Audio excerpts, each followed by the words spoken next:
नमस्कार, मी Gauri Suryavanshi. S Marathi news मध्ये आपलं स्वागत. वळूयाच्या बातमीपत्राकडे. 1 वर्षाच्या चिमुरड्याने चक्क व्हिक्सची डबी गिळली. डॉक्टर रवींद्र राजपूत, विजय राजपूत यांनी सक्तीचे प्रयत्न करून यशस्वीपणे घशात अडकलेली डबी बाहेर काढून दिले जीवनदान.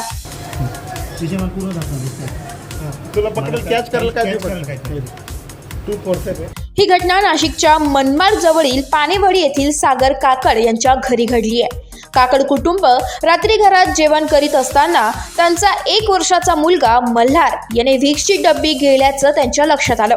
त्यांनी व्हिक्सची डब्बी तातडीने बाहेर काढण्याचा प्रयत्न केला, मात्र ती आणखी आत घुसल्याने काकड कुटुंबाने मनमाडच्या देवकी चाइल्ड हॉस्पिटलमध्ये दाखल केले. काही वेळाच्या प्रयत्नानंतर डॉक्टर रवींद्र राजपूत, विजय राजपूत यांनी सक्तीचे प्रयत्न करून यशस्वीपणे घशात अडकलेली डब्बी बाहेर काढली आहे आणि या 1 वर्षाच्या मुलाला जीवनदान दिले. यावेळी काकड कुटुंबाने सुटकेचा निश्वास टाकला.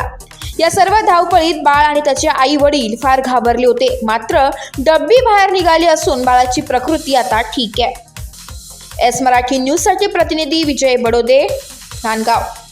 अशाच ताज्या घडामोडी जाणून घेण्यासाठी आमच्या एस मराठी न्यूजला लाईक करा, शेअर करा, सबस्क्राईब करा आणि पाहत रहा एस मराठी न्यूज.